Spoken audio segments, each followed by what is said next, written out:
Bismillahirrahmanirrahim. Assalamualaikum warahmatullahi wabarakatuh. Saya Ardi Harman Marzi. Berita utama 29 Safar. RUU 355 tidak sekat kebebasan orang bukan Islam. Juga rentas negeri individu belum vaksin perlu fikir dua kali.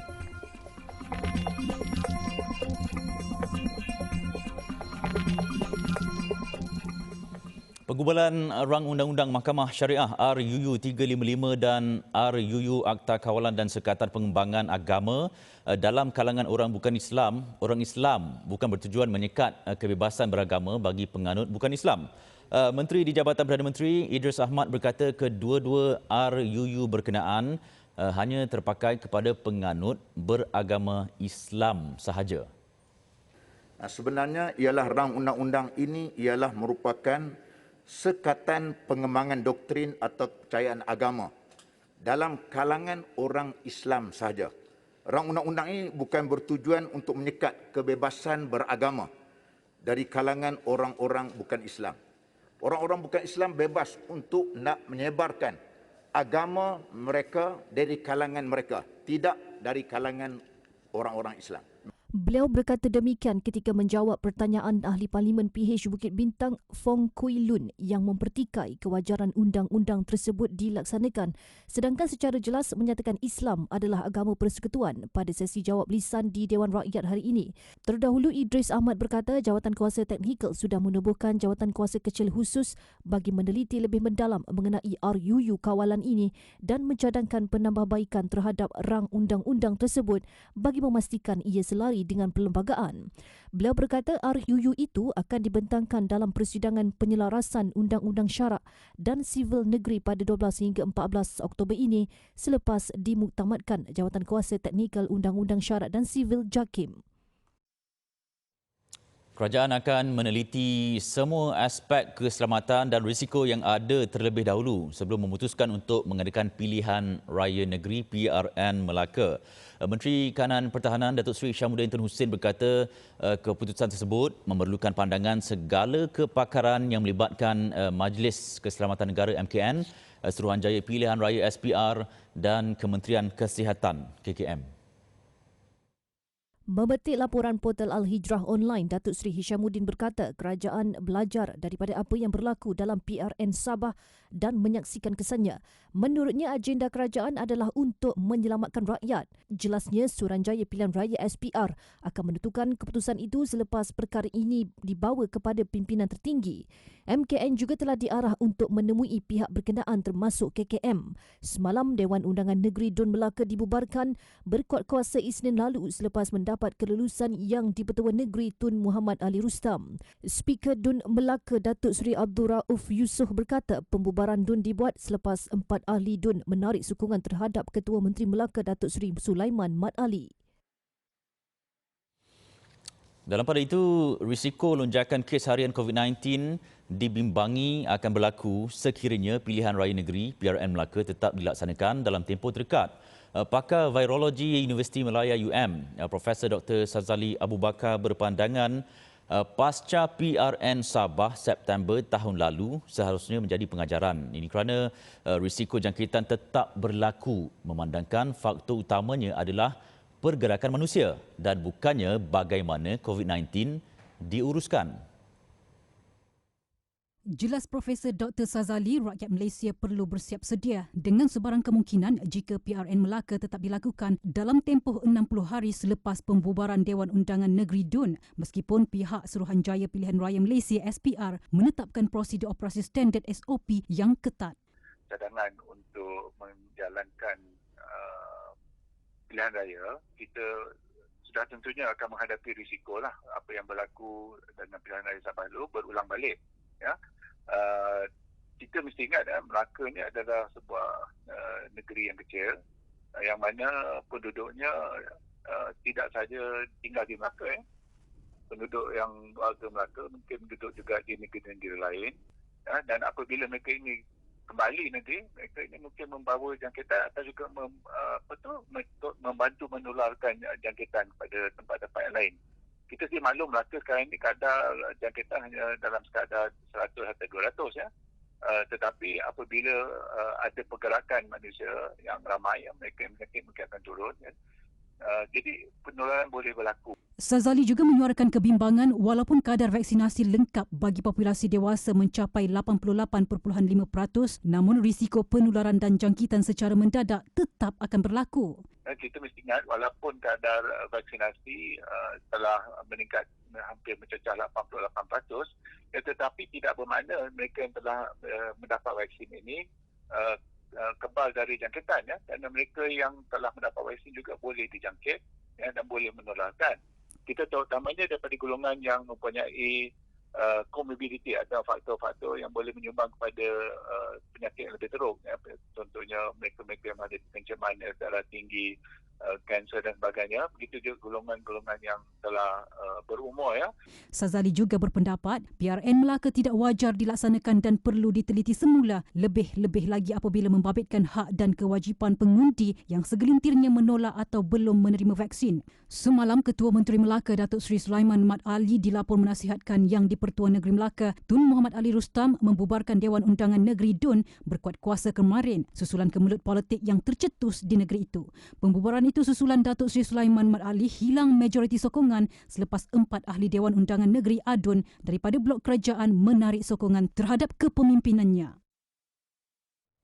Polis Diraja Malaysia PDRM tidak akan melaksanakan sekatan jalan raya SJR pematuhan prosedur operasi standard SOP COVID-19 secara besar-besaran selepas memasuki fasa endemik. Menteri Kesihatan Khairi Jamaluddin Abu Bakar bagaimanapun berkata PDRM tetap akan melakukan pemeriksaan secara rawak di restoran dan premis di bawah Ops Patuh. Mengulas di laman Twitternya, Khairi Jamaluddin berkata, tiada sekatan jalan raya besar-besaran akan dilakukan dalam fasa endemik. Bagaimanapun, pemeriksaan secara rawak di restoran dan premis akan terus dilakukan untuk pematuhan SOP terutamanya di pintu-pintu masuk.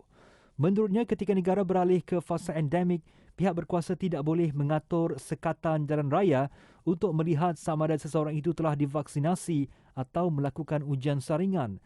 Justru kini ia banyak bergantung kepada tanggungjawab dan tingkah laku peribadi. Bagaimanapun, beliau yakin pembukaan semula negara dapat dilakukan dengan selamat. Dalam pada itu, Khairi Jamaluddin turut menyarankan untuk melakukan ujian RTK antigen menggunakan iLeo sebelum pulang ke kampung berjumpa keluarga. Menurutnya, pelaksanaan itu bagi memastikan keluarga berada dalam keadaan yang selamat.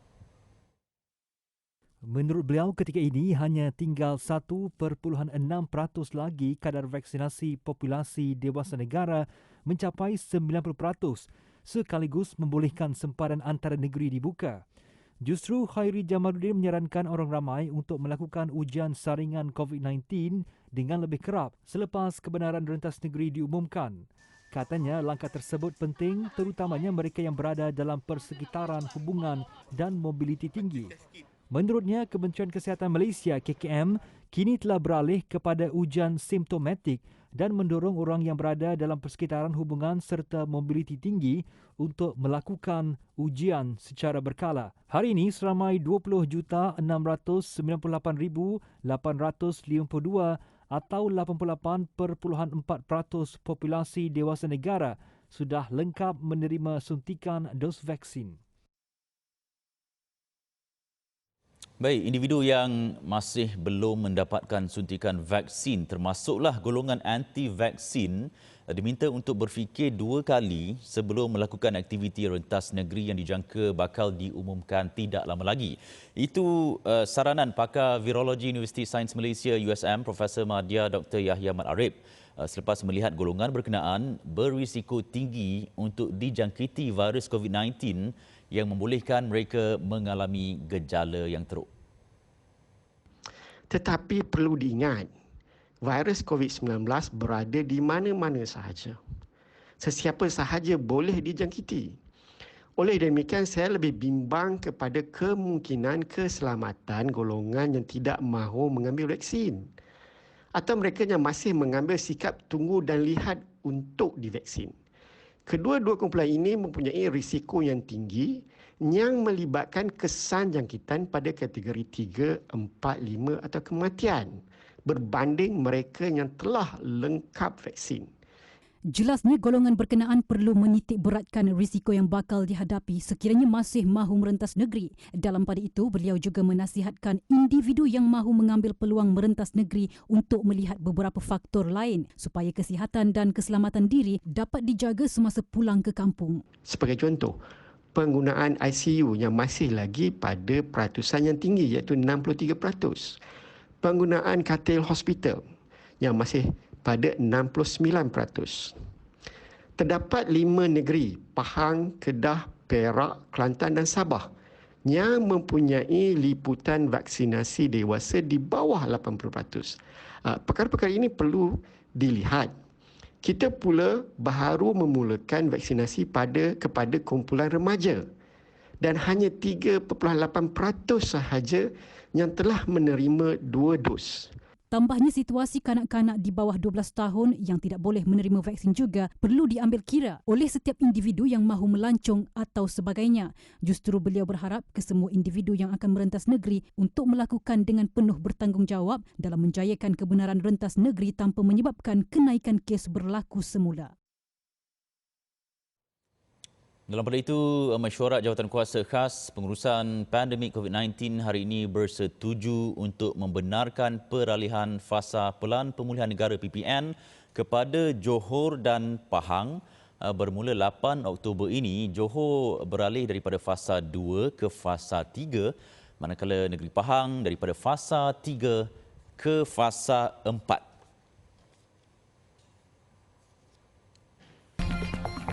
Berehat seketika selepas ini, tipu imam, lelaki dipenjara 3 tahun, 6 sebatan.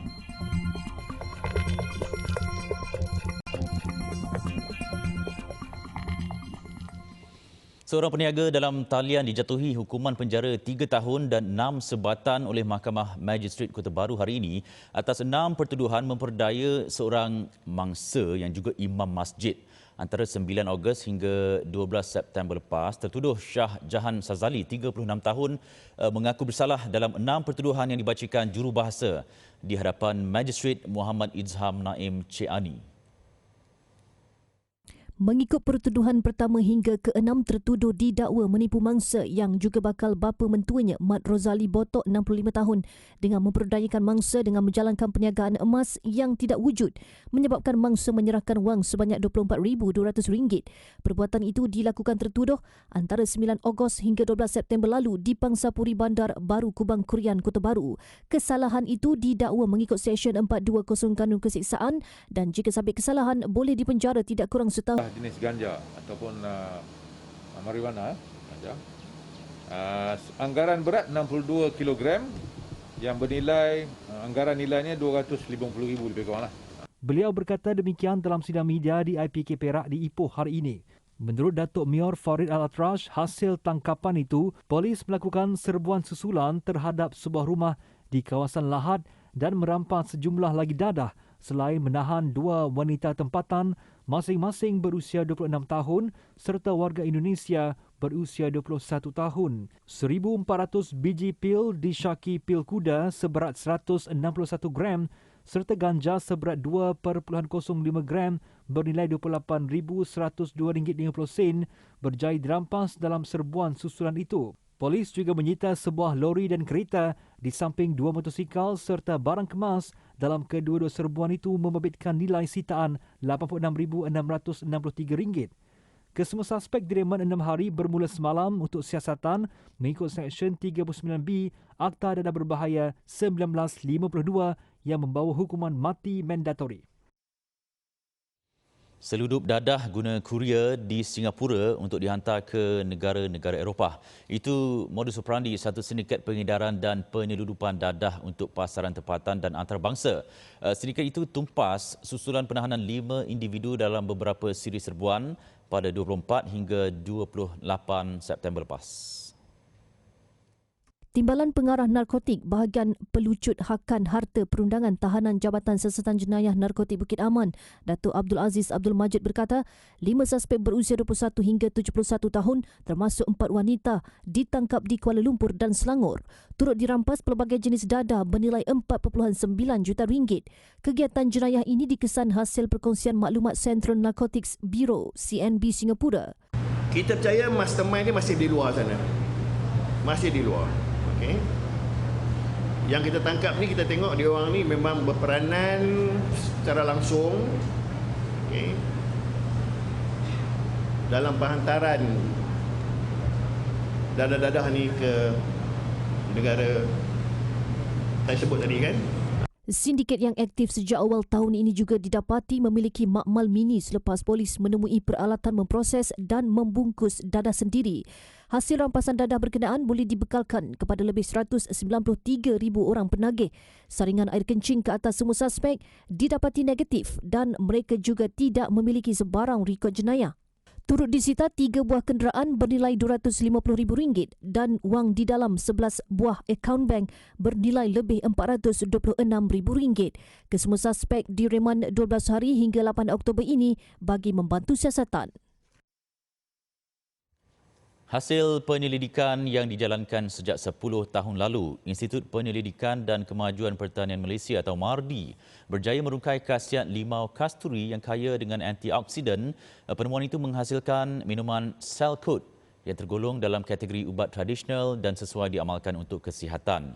Ia selamat kerana berasaskan bahan semula jadi dan tanpa pengawet atau perisa tambahan.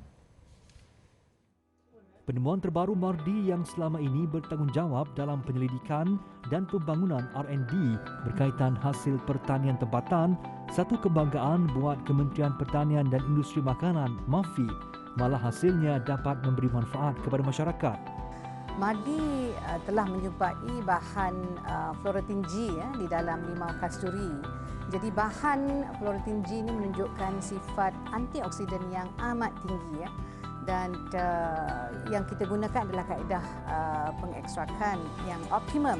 Telah pun kita bangunkan menggunakan teknologi enzim supaya Florentine G yang ada di dalam limau kasturi itu dan juga bahan polifenol yang lain dapat diekstrak dengan cekap pada kuantiti yang tinggi. Cellcoat juga mengandungi komponen aktif tinggi antioksidan seperti Florentine G, Vitaxin, asid ferulik, vitamin C serta enzim yang diimport khas. Cellcoat dipasarkan secara eksklusif oleh Align Creative Sdn Bhd dan fokus kepada pasaran tempatan. Syarikat Align Creative Sdn Bhd merupakan syarikat yang membuat penjenamaan dan juga memasarkan produk Cellcoat ini secara eksklusif, terutamanya di Malaysia. Syarikat memainkan peranan penting untuk memastikan produk ini dapat disampaikan dan memberikan manfaat kepada orang ramai. Cellcoat juga berjaya merangkul beberapa anugerah emas di dalam dan luar negara seperti anugerah emas INA Jerman pada tahun 2013. Ia turut mendapat pengiktirafan halal oleh Jabatan Kemajuan Islam Malaysia JAKIM dan dikategorikan sebagai ubat tradisional oleh Kementerian Kesihatan Malaysia KKM. Maklumat lanjut mengenai Cellcoat hubungi 014 327 9776 atau layari laman web dan laman sosial seperti tertera. Yayasan Ikhlas meneruskan sumbangan tabung wira COVID siri ke-5 ke selatan tanah air di Johor. Dengan kerjasama iMedic dan Permodalan Nasional Berhad PNB, 10,000 set peralatan perlindungan diri PPE, 3,000 pelitup muka dan 3,000 pelindung muka atau face shield diserahkan kepada Hospital Permai, Johor Bahru. Sumbangan diserahkan ahli lembaga pemegang amanah Yayasan Ikhlas, Lieutenant Colonel Rizwan Shoaib kepada pengarah Hospital Permai, Dr. Nur Azam Harun. Rizwan berharap sumbangan wira COVID yang bernilai RM294,000 ini akan memberi manfaat kepada petugas barisan hadapan. Sumbangan wira COVID ini adalah untuk memberikan akses resources kepada hospital untuk menggunakan PPE face mask yang merupakan satu keperluan harian kepada pihak hospital. Sekiranya sumbangan yang kita berikan ini sepatutnya dia menambahkan kepada kemudahan kepada pihak hospital susuri. Mereka boleh gunakan ini kepada frontliner yang terlibat di dalam rawatan pesakit. Sementara itu, pengarah Hospital Permai Dr. Noor Azam menzahirkan rasa terima kasih atas keprihatinan Yayasan Ikhlas kepada petugas barisan hadapan. Sumbangan itu akan diagihkan kepada hospital dan klinik kesihatan yang berkeperluan seluruh Johor. Kita di Hospital Permai kita akan gunakan sebaik-baiknya mengikut kehendak penyumbang, dan juga kita akan berikan kepada agihkan kepada hospital-hospital lain dan juga klinik kesihatan yang memerlukan. Sumbangan tabung Wira Covid sebelum ini menyalurkan bantuan seumpamanya kepada Jabatan Kesihatan Selangor, Jabatan Kesihatan Pulau Pinang, Hospital Sultanah Bahiyah Al-Usta Kedah dan Kuala Lumpur. Yayasan juga akan meneruskan sumbangan kepada petugas barisan hadapan di Perak, Perlis dan Kelantan dalam rangka lawatan masa terdekat. Orang ramai yang ingin menyumbang dalam tabung Wira Covid boleh berbuat demikian dengan menghulurkan sumbangan ke akaun Yayasan Ikhlas di akaun Maybank Islamik bernombor 5628 3463 6228. Pelaburan Hartanah Berhad PHB dan Maybank Asset Management Sendiri Berhad MAM mengumumkan agihan pendapatan akhir Amanah Hartanah Bumiputera AHB sebanyak 2.35 sen seunit bagi tahun kewangan berakhir 30 September 2021. Jumlah itu terdiri daripada agihan pendapatan sebanyak 2.15 sen seunit dan agihan bonus sebanyak 0.20 sen seunit. Dalam kenyataan bersama hari ini, PHB dan MAM memaklumkan pendapatan bonus ini diagihkan untuk 500,000 unit pertama yang dipegang setiap pemegang unit. April lalu, PHB dan MAM telah mengumumkan agihan pendapatan interim sebanyak RM2.15 seunit berserta pengagihan bonus sejumlah 20 sen seunit untuk tempoh 6 bulan berakhir 31 Mac 2021. Ini menjadikan jumlah agihan pendapatan kepada RM4.70 seunit atau jumlah agihan sebanyak 169.40 juta ringgit bagi tempoh 12 bulan berakhir 30 September 2021. Pengagihan pendapatan akhir EHB ini adalah dikecualikan daripada cukai dan telah dizakatkan dan akan dikreditkan terus ke dalam akaun bank pemegang-pemegang unit pada 15 Oktober 2021. Sementara itu, pengarah urusan kumpulan PHB Datuk Mahmud Fauzi Muda berkata, kumpulan PHB selesai menyiapkan pembinaan sebuah hospital swasta 300 katil di Kuala Lumpur yang akan disewakan sepenuhnya kepada KPJ Healthcare Berhad. PHB juga telah menyiapkan sebuah bangunan baharu Menara 1 Plaza Conley setinggi 41 tingkat yang berkeluasan 600,000 kaki persegi dan terletak bersebelahan stesen MRT Conley yang sedang dibina di Jalan Tun Razak, Kuala Lumpur. Selepas ini, pampasan RM50,000 bagi setiap kematian COVID-19.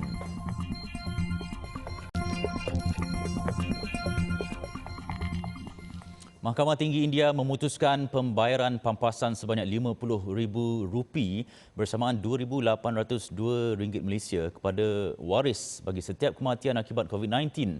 Kelulusan itu diberikan selepas mendengar petisyen berhubung isu pampasan berkenaan berlandaskan Undang-Undang Pengurusan Bencana di India. Memetik CNN, jumlah pampasan itu melibatkan perbelanjaan lebih $300 juta melihat kepada jumlah kematian di negara terbabit. India setakat ini mencatatkan lebih 400,000 kematian dan 278 kematian dalam tempoh 24 jam lepas. Isnin lepas, Hakim M.R. Shah memutuskan ahli keluarga dan saudara terdekat kepada individu yang meninggal dunia kerana COVID-19 layak untuk menerima pampasan itu. Mahkamah turut menetapkan ia perlu dibayar dalam tempoh 30 hari selepas keluarga mengemukakan permohonan. Undang-Undang 2005 untuk pengurusan bencana mengatakan bantuan wang sebanyak RM400,000 harus dibayar kepada waris akibat kehilangan nyawa dalam bencana. Arab News melaporkan sehari selepas keputusan itu, pakar dan keluarga menganggap bayaran itu adalah jenaka dan terlalu rendah berbanding kesengsaraan yang terpaksa ditanggung. Terdahulu, peguam yang memfailkan petisyen ini meminta pampasan sebanyak RM400,000 untuk setiap keluarga mangsa dan mendakwa pembayaran RM50,000 tidak akan bertahan lama. Beliau turut memberi amaran kepada pihak berkuasa untuk tidak menolak tuntutan jika sijil kematian tidak menyatakan COVID-19 sebagai penyebab atau punca. Pakar ekonomi pula berpandangan pemberian sejumlah $5,500 kepada waris hanya melibatkan implikasi keuangan tidak melebihi $3,000 juta dan melebihi kemampuan. Aktivis sosial pula berpandangan pemberian sebanyak RM40,000 satu penghinaan terhadap keluarga dan kanak-kanak yang memerlukan sokongan kerajaan. Ratusan rakyat Afghanistan membanjiri pejabat pasport di Kabul selepas Taliban mengumumkan pembukaan semula perkhidmatan itu hari ini. Sekurang-kurangnya 25,000 pasport siap dikeluarkan kepada rakyat yang telah memohon. Langkah terbaru itu diambil selepas mesyuarat pertama Kabinet Taliban Isnin lalu yang meluluskan pengeluaran semula pasport untuk rakyat Afghanistan. Pemangku Ketua Jabatan Pasport yang baru dilantik Alam Gul Haqqani berkata pihaknya akan mengeluarkan 5,000 hingga 6,000 pasport setiap hari dengan mengupah pekerja wanita bagi mengendalikan pasport melibatkan golongan itu. Ratusan ribu rakyat Afghanistan melarikan diri dari negara itu selepas Taliban mengambil alih Kabul dan ramai lagi ingin melarikan diri tetapi terkandas disebabkan masalah pasport. Sebelum ini kira-kira 100,000 permohonan pasport tertangguh sejak Taliban mengambil alih Afghanistan. Laporan itu tadi mengakhiri berita Al-Hijrah malam ini. Saya Adi Arman. Kita jumpa lagi. Assalamualaikum warahmatullahi wabarakatuh dan selamat malam.